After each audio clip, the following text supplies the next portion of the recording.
Welcome. A quick one on this question 6. We are to evaluate 167 in the mode of 8.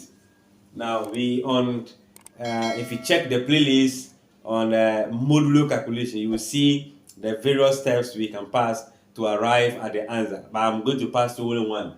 Remember, to get a mode is a remainder theorem. So I am to divide 167 by 8 and get a whole number as a quotient and get a remainder. You can see that this will be going there 2 and I have 20. Then 20 times this is 160.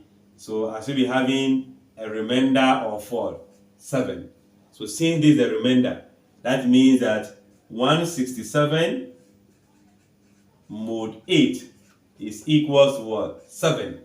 Or I can say is equals to 7 in the mode of what? 8. So either this or this. Alright, you can check the playlist on modular arithmetic on YouTube and review yourself with the tutorial on that. Thanks for watching. Like, share, comment, and subscribe.